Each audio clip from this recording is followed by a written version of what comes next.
नमस्कार, हमारे चैनल में आपका स्वागत है। मैं हूं रामचंद्र मौर्य। साथियों, भारतीय जनता पार्टी, आरएसएस और उसके तमाम हिंदू संगठन मुस्लिम मस्जिद, मुस्लिमों के धर्मावशेष और टूरिस्ट प्लेस को जमी दोज करने के लिए निकल पड़े हैं। और अयोध्या के बाद काशी और काशी के बाद अब मथुरा का नंबर आ गया है। चुनाव के पहले, उत्तर प्रदेश चुनाव के पहले केशव प्रसाद मौर्य ने एक नारा दिया था कि अयोध्या तो झांकी है, मथुरा काशी बाकी है। तो चुनाव संपन्न होने के बाद जब इनकी सरकार बन गई है तो इन्होंने सबसे पहले काशी के ऊपर हमला किया और वहां से ज्ञान वापी मस्जिद को उखाड़ फेंकने के लिए और वहां पर शिव का मंदिर बनाने के लिए कोशिशें शुरू कर दिया। और उन्हीं कोशिशों के तहत पूरे ज्ञान वापी परिसर का वीडियोग्राफी कराया गया, सर्वे कराया गया और वहां पर इनके भगवान शिव पैदा हो गए। और आजकल सुर्खियों में है काशी का यह मामला, लेकिन यह मामला अभी ठंडा भी नहीं पड़ने पाया और अदालत से कोई इसका निर्णय भी नहीं आया कि मथुरा में शुरुआत हो गई है। आज मथुरा की अदालत में, सेशन कोर्ट में रंजना एडवोकेट और उनके साथ अन्य 6 लोगों ने मिलकर के एक याचिका डाली है कोर्ट में कि शाही ईदगाह परिसर की वीडियोग्राफी कराई जाए और यहां पर इस मस्जिद के नीचे कंस का कारागार है और उसी कारागार में भगवान कृष्ण पैदा हुए थे। और जहां पर भगवान कृष्ण पैदा हुए थे वहां पर भगवान कृष्ण का मंदिर बनाना है। इसलिए 2.37 एकड़ में फैले शाही ईदगाह मस्जिद को धराशायी करने के लिए हिंदूवादी शक्तियां पूरा जोर लगाना शुरू कर दी हैं। आपको मालूम होना चाहिए कि इसके पहले इन्होंने काशी में तो अपना दावा जताया ही था और वो अभी कोर्ट में मामला है, अभी सुनवाई भी नहीं हो पाई है। और उसके पहले इन्होंने दिल्ली की जामा मस्जिद पर भी अपना दावा ठोक दिया था। और तमाम इनके साधु संत और भारतीय जनता पार्टी के लोग कह रहे हैं कि जहां पर जामा मस्जिद है यहां पर पहले मंदिर था और इस जगह खुदाई होनी चाहिए, जामा मस्जिद को हटाया जाना चाहिए। और इसके पहले इन्होंने कुतुब मीनार को विष्णु स्तंभ घोषित किया और वहां पर भी हनुमान चालीसा का पाठ किया और कुतुब मीनार को भी हड़पने की पूरी कोशिश की जा रही है और उसके खिलाफ भी मुकदमेबाजी शुरू हो जाएगी निश्चित रूप से। उसमें अब ज्यादा समय नहीं है।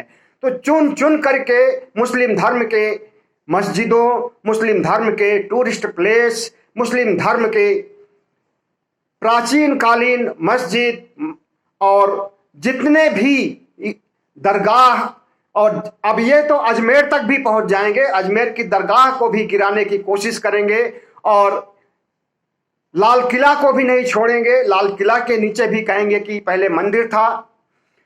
इसी तरह से जिस तरह से कि ताजमहल के नीचे दावा किया जा रहा है कि पहले शिव मंदिर था और बाद में शिव मंदिर को तोड़ करके या राजा मान सिंह के खानदान से इसे खरीद करके यहां पर ताजमहल बनाया गया था। तो पूरे देश में इन्होंने अफरा तफरी और सांप्रदायिकता का माहौल मचा दिया है।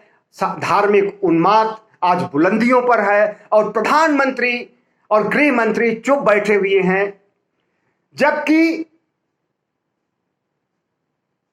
1991 में संसद में एक कानून पास किया गया था कि अयोध्या के बाद अब किसी धर्म स्थल पर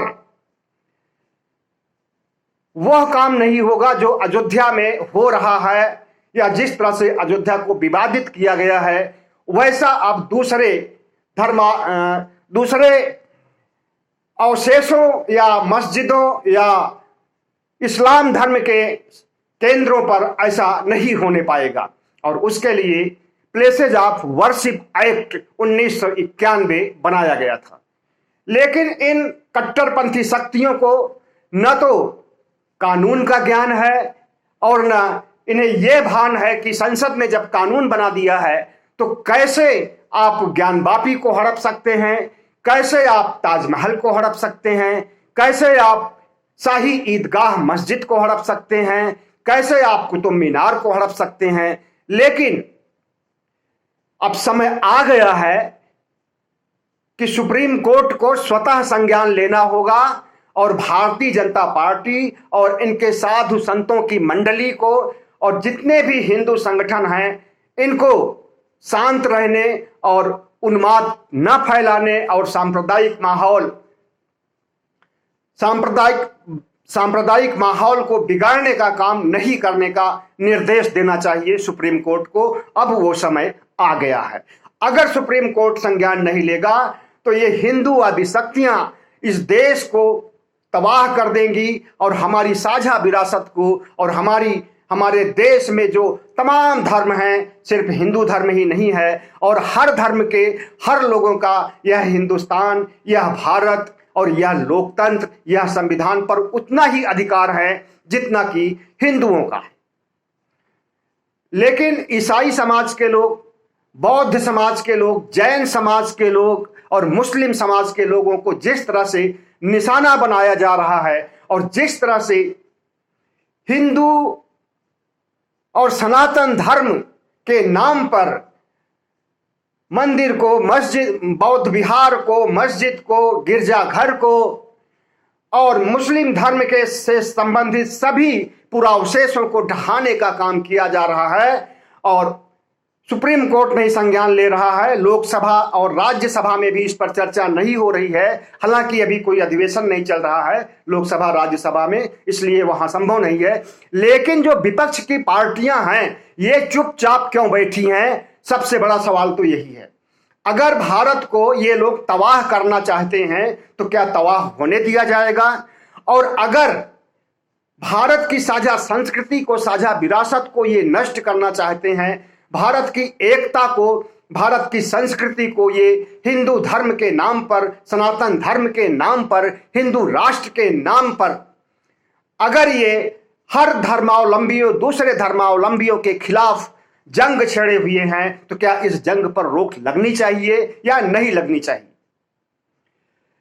और अगर कोर्ट भी इस पर स्वतः संज्ञान नहीं लेता है तो इस देश की धर्मनिरपेक्ष जनता को सामने आना चाहिए। और जिस तरह से इन्होंने ज्ञानवापी मंदिर, ज्ञानवापी मस्जिद को ढहाने की साजिश रचा है, षड्यंत्र रचा है और आगरा की, मथुरा की मस्जिद को, ईदगाही मस्जिद को जिस तरह से इन्होंने ध्वस्त करने की प्लानिंग की है, जिस तरह से ताजमहल को ध्वस्त करने की प्लानिंग की है, इनकी प्लानिंग पर पानी फेर देने का काम करना चाहिए। बहुत बहुत धन्यवाद। हमारे चैनल को सब्सक्राइब कीजिएगा, लाइक कीजिएगा और शेयर कीजिएगा।